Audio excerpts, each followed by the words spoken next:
This topic is a very, very painful one, even to talk about, let alone experience and go through.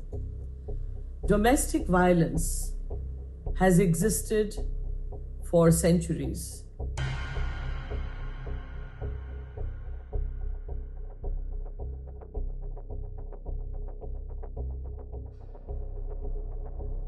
Like the Darwinian theory, we too as humans are expected to evolve. Evolving means not just wearing better clothes and eating finer food and understanding art and culture and sensibilities, but to understand what is the meaning of respect, mutual respect, equality, rights, gender parity, gender equality. These are all terms, and when one throws them out, one still has to understand what is the word domestic violence.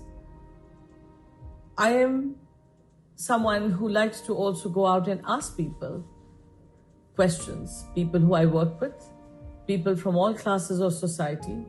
Making a film, I meet so many different people, from the very privileged and wealthy to the not so privileged, who are setting up tents and doing creative work in production on the sets. And you start chatting, and I would ask them, do you know the meaning of domestic violence? Do you understand what it means?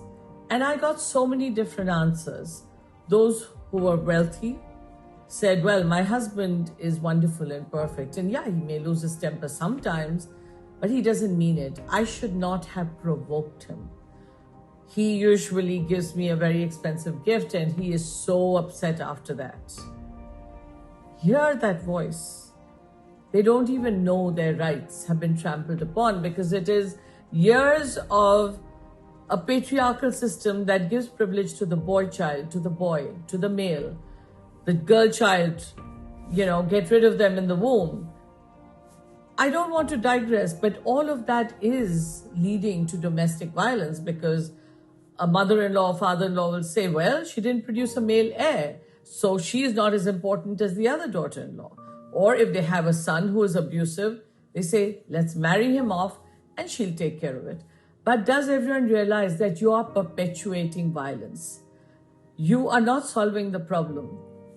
That same male says, it is my conjugal right to have sex with her. She is my property. Wrong. A woman is no one's property. Times have changed where people are now getting a little aware of making that call to a hotline or to call. But what about those who are not privileged to understand what their rights are? They're in a foreign country, their passport is taken away. Their husbands are beating them up. The child is used as psychological warfare. Abuse of the child continues. There's economic warfare because they're not allowed to meet anyone, talk to anyone. They don't know their rights. So domestic violence is not something that only happens to the very poor. It happens even more to the very rich. I remember friends who are very progressive otherwise would still have to say, well, I have to be home at a certain time because my husband expects it. And I would always ask them, well, does your husband have to be home at a certain time? Does he have to serve you lunch or dinner? And they just thought I was crazy. But I've never understood, because I just thought it didn't exist, because if you don't see your parents being violent with each other, you see them having respect, you see everyone around you, you don't realize there's a whole underbelly. And that's the underbelly all of us have to curtail by telling people who are around you, discussing it and saying, if you're abused, even if your spouse is pinching you, abusing you, psychologically saying, you're not good enough, look how fat you are, how ugly you are, look at what you are nobody, then that is psychological abuse to put that person down. That is domestic violence. And with all of that, it's not just a hotline. It is get out of the marriage. Whether someone is anti-divorce, anti-abortion, these are the rights of a woman. And I wouldn't say that there isn't any domestic violence which women are perpetuating against men, but it's a very tiny number.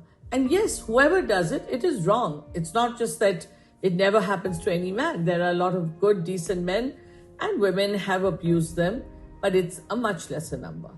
So we have to go with what is the maximum, but that doesn't mean it doesn't exist the other way.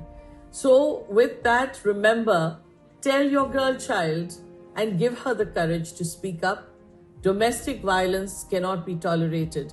We can't watch a film very often with a surgery going on. Can you imagine someone day in and day out slamming their fist into your jaw, slamming that fist on your eye, and wearing dark glasses, and you go out, and those, of course, who aren't the dark glasses wearing kind, just say, well, that's it. He got drunk and he hit me.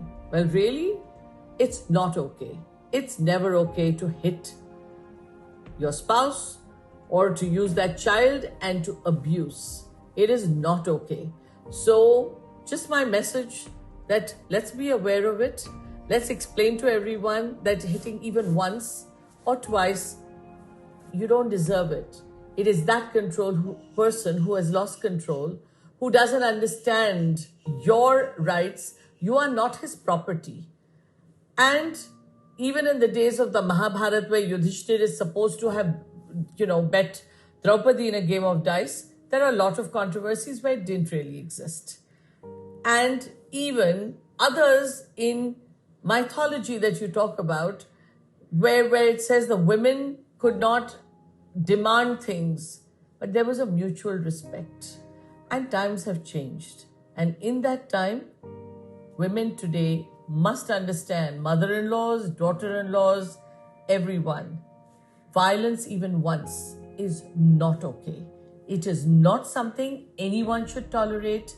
And saying, well, my husband hits me and I hit him back is also not okay. It is violence. And it cannot be allowed to perpetuate itself into what you are showing your children, and these same children are damaged. And nothing is as bad as psychological damage. The physical wounds heal. The psychological do not. Let's all be aware. When you hear the neighbor shouting, a woman being beaten, a woman being thrown over balconies, brides burning, that is all domestic violence. We cannot look away. Let's all raise our voice together. Thank you.